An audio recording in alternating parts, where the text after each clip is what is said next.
Here we are, we're live. Welcome everybody to Legacy Living TV. We're so excited. I have the talented, amazing, wonderful Nicole Carpenter on with me here tonight. We're going to be digging in and talking about some juicy stuff. I'm really excited. And I'm waiting for some people to populate here online. If you're listening or watching the recording, thank you for being here. We're really excited. Legacy Living TV is all about inspiring stories, sharing stories that ignite a passion and fire and belief inside you for really going out there and living your legacy. Live Your Legacy stands for living for something. So often we always think of our legacy as something that we leave behind us, and we don't realize that we're actually leaving our legacy every single day. Kind of on a saddish note, an amazing woman that I went to high school with, I just found out today, passed away. Very suddenly, very, very young, beautiful, talented woman in her prime, and she passed away. And as I was seeing and reading through some of the comments and things going on, I just realized, man, life is so short, and we never know, when that timer is going to go off, that we're done. And whatever we've been able to do and create, and whoever we've been, that's the legacy that we're leaving, and we're living it every single day. So Legacy Living TV is an opportunity for us to bring on game changers, people who are really seizing lights that have overcome some powerful obstacles in their world to stand in their truth and deliver their message. So we're really excited. Nicole Carpenter is our guest, everyone. A quick intro about her. This woman is a little powerhouse. And I use the word little because the first time I met Nicole, I couldn't believe so much energy and passion was contained inside her tiny physical form. So I'm a big, tall woman. I'm 5'10", and here was this little tiny powerhouse, and it can be intimidating. And I was surprised someone so small that I could probably, step on was so intelligent, sharp, witty, just a bright light, so fun. She's the CEO of Mom Entity. You can find her at momentity.com. She's an author, a writer. She blogs. She has a book that's out in Deseret Books, isn't it? Yes. Yeah. And she does a lot of things. She's a speaker as well. She speaks on time management and handling overwhelm and productivity. She's absolutely brilliant. I'm excited to have her here. Nicole, how about you say hello? Hi, I am so excited to be here. And I just love Nancy Ray. She is the best. And she's right. I am all of 5'1". And I claim that last inch with every part of me. So yeah, I am just excited to be here. I haven't always been in a happy place, and we'll talk a lot more about that tonight. But I'm really excited to be here with you and sharing these helpful things with you tonight and being a part of Legacy Living TV. Awesome. Well, before we jump in and get started and hearing all about Nicole's story, please share out this live video right now, and you're going to get entered in our giveaway. What are we giving away, Nicole? You're sponsoring that. I've got a CD pack. So we've got a couple of my live training CDs from my live training series. One is Secrets to Love Yourself and Unlock Your Dreams. I love that one. And another one is What Busy Women Should Know to Find More Time. So it's an actual CD, and then there's also a link to download the MP3 inside it. And we will mail that out to our lucky winner tonight. Nice. Awesome. So share this out to get access to these awesome live trainings. Welcome, Tiffany. She just said hello. Tiffany just said hello. Welcome, welcome.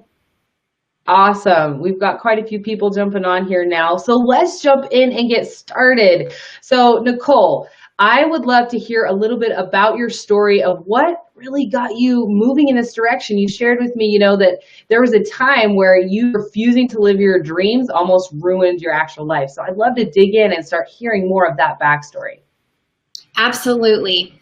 Our paths crossed about 2 years ago, but my story probably goes back at least 5, maybe 6. Actually, there's always a pre-story to the story, but the truth was that I've always been a goal getter. I've always had goals and dreams.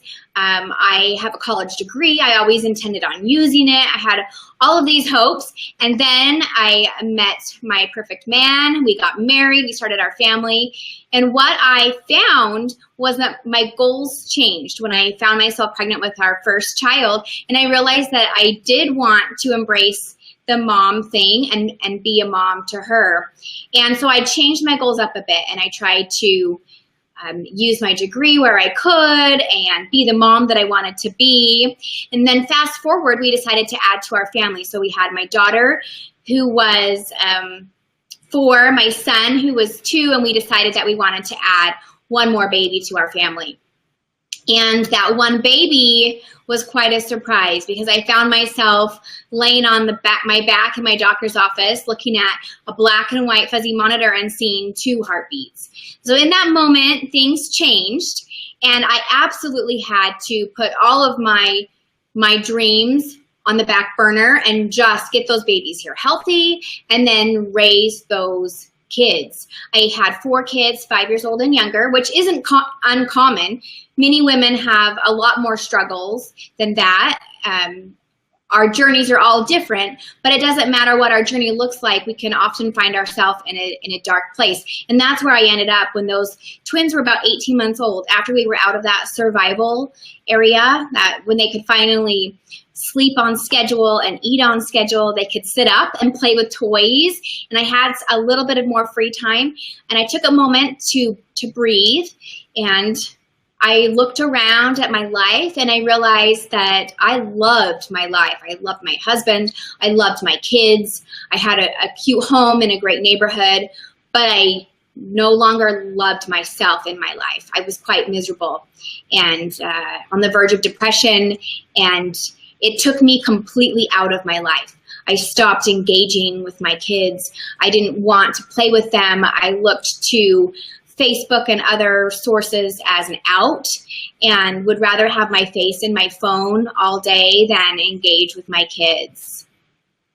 Yeah. So I love that you're hitting on this, because this is something I've been in my messaging. It's like always there, wanting to really drive and explain, because right now, I'm the mind body mentor working at assisting people in creating this transformation in their life and in their physical body. And what a lot of times people don't understand is that when we struggle with things like depression and, eating disorders or overeating or, binging on Netflix or Facebook or whatever those things are that we use, there's a source. There's something that's driving that is, causing the compulsion, or this, like, I have to feel, this void that's inside of me, this ick. And so we turn to these outside tools, and some women get hyper obsessed with health and fitness, or they get hyper obsessed with their work, or their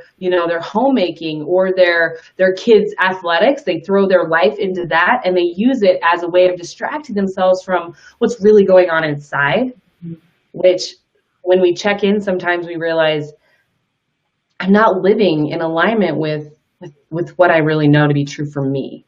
Right. So I love that. And it's tough too, because I was doing what I wanted to do, right? Like, I had made all of these choices strategically for decades to get me to where I was. And yet there I was, and I was miserable. And I hated to talk about it, because how can you talk about being unhappy in something that you've really wanted and that you should be grateful for? Because man, I got 2 babies at once. Do you know how many women out there would kill to have 1? So, like, how can I be unhappy in the situation that I'm in without feeling totally disrespectful and ungrateful? I mean, it was just heavy. Like, I just felt heavy and sad all the time. Yeah, no, I love that. You just pointed out something really, really big. And I think as women, we're this natural, we want to nurture, and we want to self-sacrifice and serve and do all of these things. And we get to this point sometimes where when we have those feelings or emotions that maybe aren't pretty, right? Then we have so much guilt about it. And almost the guilt is more destructive than the feeling itself, right? It's that feeling, I have a sister who just had a baby, and he's 2 months old. And she was talking to me the other day, and she goes, he's so cute. I love him so much. But I swore at him the other day. And she's like, and he's just a baby. He can't even do anything. She's like feeling so horrible, right?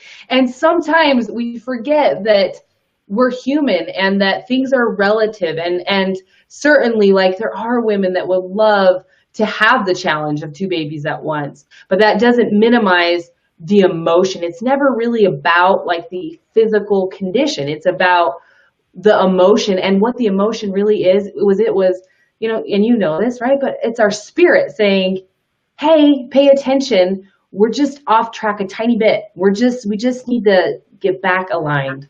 And that's what it was. It was my spirit screaming at me that I had forgotten something really important. And so it took me this spiral, and I know people spiral a lot worse than I did, but for me, it felt ugly and rock bottom, and I had to hit that spot before I could really take it into my own hands to find answers. And that's what I did. I decided that I needed to make some changes, that my family deserved me to, my husband deserved me to, and if I was going to change, it was up to me to make those changes. Yes. We just had a really awesome comment come through, Nicole. I'm going to pull it up here on the screen from Janelle. She says, I've done so much work to figure out what it is that suffocates my self-love, but I just cannot pinpoint it. But I appreciate all that I'm learning from you. So maybe what could you say to speak to that? Because that's where you went. You realized something was off, and, you know, being intelligent, being a problem solver, you started to dig in, and what did you find? Oh, so I remember one night when I had put everybody to bed. My husband, he worked early morning, so he'd always go to sleep a little earlier, and I was just typing on my keyboard. I'm a writer, and all I knew how to do was just like journal this mess, right, onto my keyboard. And I was doing what your sister did, like swearing at my life. You know, it was just like all the ugly words, like, and it was kind of scary, the things that I was typing. But in this process, I realized that there were 6 things that I was not doing, and I decided that I would do them immediately. And I did, and I was shocked at how quickly things turned around for me.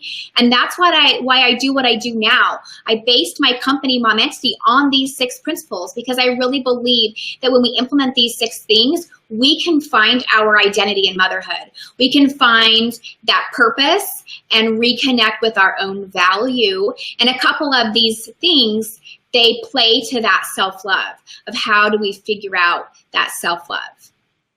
I love it. So awesome. 6 principles, 6 things. And I know I just read, if you guys haven't, if you're not connected with Nicole, be sure that you go either add her or follow her on social media. She's always putting out great fun stuff, and she has a really sweet, adorable family that's fun to follow too. So she just posted a link to an article. She was interviewed where she talks about these 6 principles. But again, they're just scratching the surface of everything. So for Janelle and everyone else listening, give me some hearts if you would love to hear one of her core, let's say like the number 1 of the 6, where we could really start. Give us some hearts. Here they come. Okay. I think they want to hear. Okay. So it's interesting, right, that we're struggling with this self-love thing, because the very first principle is I am valuable. It's mom resolution number 1. I am valuable. And I had to realize that the hard way. I mean, of course we know that, right? We know that we're valuable. But unfortunately, when we think our value is wrapped up in how many bottles we washed in a day, or how many diapers we changed, or the amount of laundry that we washed, or did you get the laundry folded while it was still hot, right? Like, who does that? None of us. So when we start to think of our value wrapped up in these things, in the running the kids' carpool, we really disconnect from ourselves. And so that first step was I am valuable. And I had to realize that my value, my purpose, even as a mom, but as an individual too, was already whole. I was already complete as I was. I was important as I was, regardless of the things that I physically accomplished in a day, or what I looked like in a mirror, or what somebody said, or a compliment that I got. It didn't matter, because I was already valuable.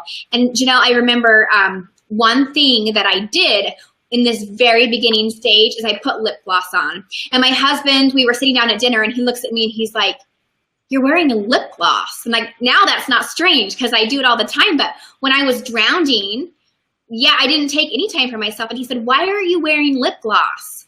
And I just said, "Because I needed it for me."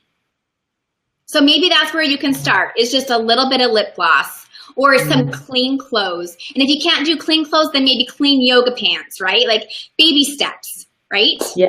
Yeah, I love it. So my question would be, Nicole, I know you were raised in a really great culture and environment where even when maybe you don't feel like you're valuable, there is this underlying belief system that you are inherently valuable, that you're divine, right? Eternally. Right.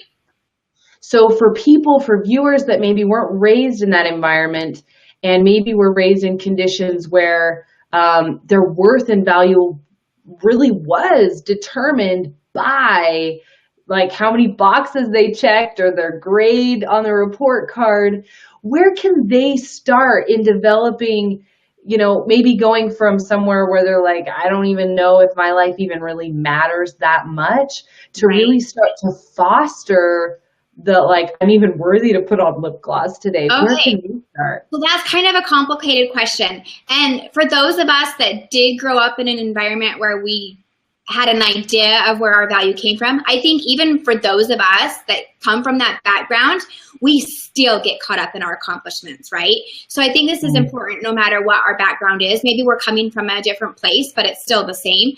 And I think this actually leads into the second mom resolution, which is dreams are real. So one of the biggest points of pain that I had was that I had taken all of my dreams, the ones that I'd had since I was a tiny girl, the ones that I'd had since I was a youth. It didn't matter how old I was, but I'd taken all of them with the exception of being a wife and a mom, and I had taken them over here and I had put them like all the way back. I'd buried them. I'd suffocated them. And so then what happened is all of the talents that I had, all of the gifts that I had that were part of who I was, they weren't being used because I had forgotten about those talents that I had. I had forgotten about the dreams in my heart. So I don't think it matters what background you come from or how you were raised. I believe that all of us humans here on this planet, we all have a mission and a purpose, and that I think your dreams and your talents are a good clue as to what that purpose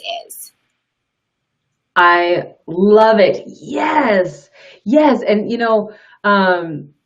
just speaking directly to that, sometimes when I start working with clients, we start to identify a lot of their belief systems that are running their life, right? So, and I'm sure you see this a lot, especially with moms, is it's like they'll have these rules that they're unquestioned, like a rule that says, in order to be a good mom means I have to be a good cook.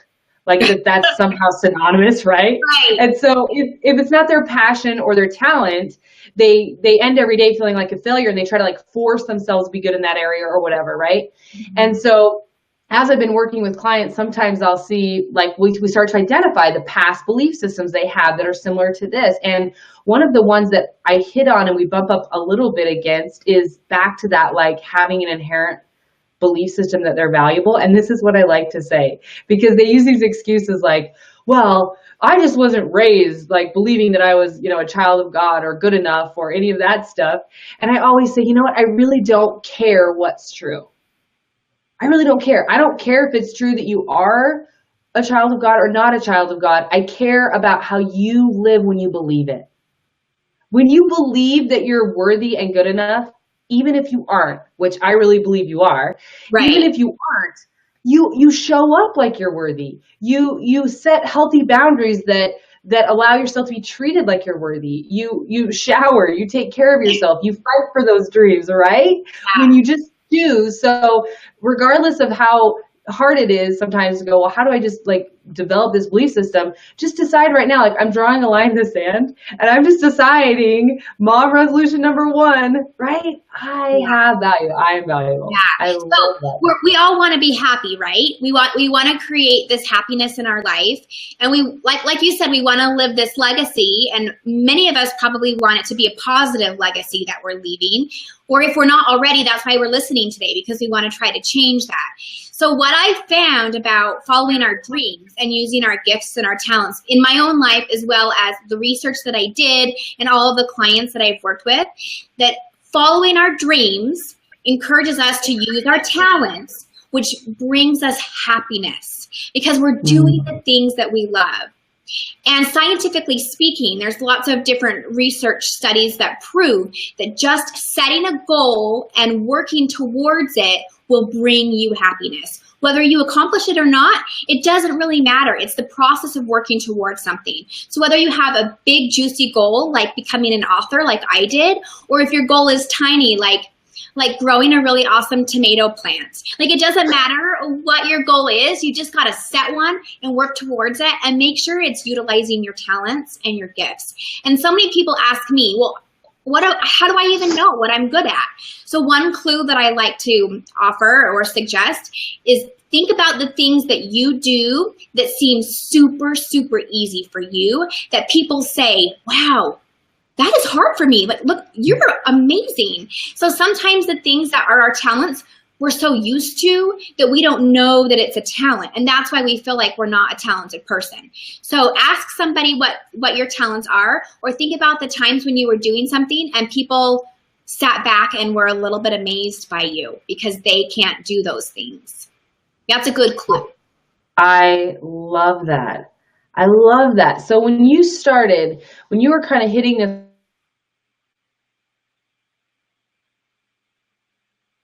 these and really committing to these, what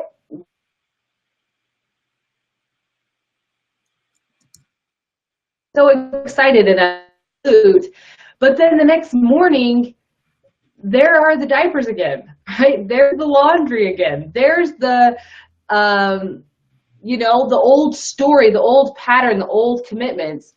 How do you hold that belief and that fire and that passion when you're in the middle of a messy kitchen, screaming kids, or, for some people watching the 9-to-5 job that's not their dream or passion? Right. So what I found is that when you start to engage that part of you that's been dead, and I really mean that because for many of us, our dreams are dead.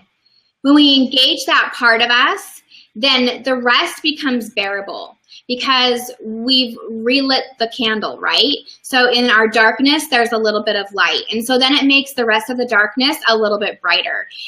We don't have time for this today, but one of the things that I teach in my own Facebook group or with my students is a process called dreaming in motion. And when we dream in motion, it's just taking baby steps because we can't wipe out our life, right? We can't just, well, I guess we probably could, but none of us really want to just wipe the slate clean and start over because we've built some great things that we like. There's just pieces of it that we don't. So we've got to just dream in motion and take baby steps towards that. And then it helps us appreciate what we already have. And it also comes down to expectations. If I know that I'm working towards a goal that I have, then it's a lot easier for me to be gentle on myself when I totally mess up dinner, right? Because I do that all the time.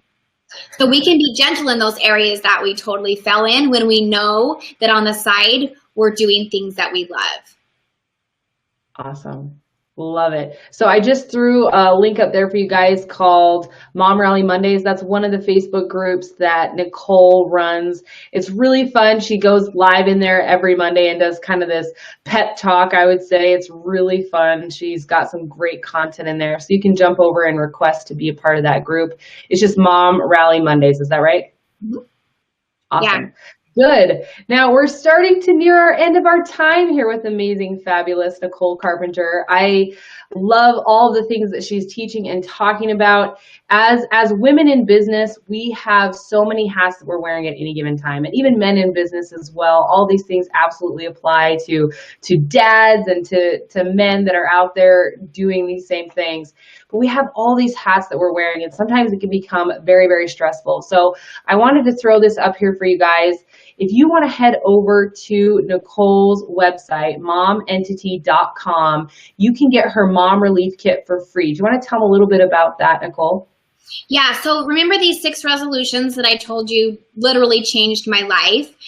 I have those all bundled up into the Mom Relief Kit. So you'll be able to download an audio training that takes you through all 6 of them, and then a workbook also that will help you work through them. Really quickly, the rest of them, we won't have time to talk about them, but so number 1 is I am valuable. Number 2 is dreams are real. Number 3 is, define your roles. Number 4 is leverage my time. Number 5 is cherish my children. And number 6 is everyone needs play dates. So we go through what each of those means and how it applies to your life, and then we help you implement them. And it's completely free because, like I said, I know this helped me and I want this to help you too. That's why it's there. Awesome. So be sure that you go and check that out over there. And just as a final piece before we conclude here today, what would be your final last, pump them up thought and inspiration to share with everyone here, Nicole? Oh, I have so many. One of my favorite, and I know, right? One of my favorite analogies has to do with life balance. We haven't talked about that a lot today, but I know you mentioned that that's one of the things that I speak on when I work with corporations and associations. So we have this myth of what a balanced life looks like. And we think that it's perfection. We think it's like a ballerina that's spinning perfectly or a tightrope walker that's perfect. And I'd like to pose a suggestion that maybe life balance is a lot more like a roller coaster, that it has ups and downs and hills and turns and loop-de-loos, and it's unpredictable. You don't know what's next, and it's never ending. But it is a cycle. So even if we're upside down for part of our life or a year or several years, it will level out. So the trick is learning the tools and the strategies that we need to survive that loop-de-loo or corkscrew and then hang in there until it levels out again. So life balance is cyclical. I love it, and it's so true. That is such a beautiful thought to end us on, because it's so easy to have an expectation in our mind when we're dreamers and achievers of this perfect life. And when we become to understand that that isn't life. Life is what happens, when the milk spills. Life is what happens, when you're in the loop-de-loop or this corkscrew and you're just winging it, and you are, the tire goes flat, or the dog eats your homework, and all these different crazy things that can hit us every day. That's life. And the key is really to continue to develop ourselves with those skills, tools, and strategies that will assist us in, getting through that corkscrew quicker, leveling things back out, and really riding the storm in a way that makes life fun, because that is life. So Thank you so much, Nicole, for being here. Absolutely. We loved having you. Everybody that joined us, thank you for being here. Be sure to share this out. We will be doing this drawing and contacting you via your Facebook Messenger, those of you who shared this out. And again, everybody, remember, live your legacy. Rome was not built in a day, so just make your next choice your best choice. We'll talk to you guys again next week.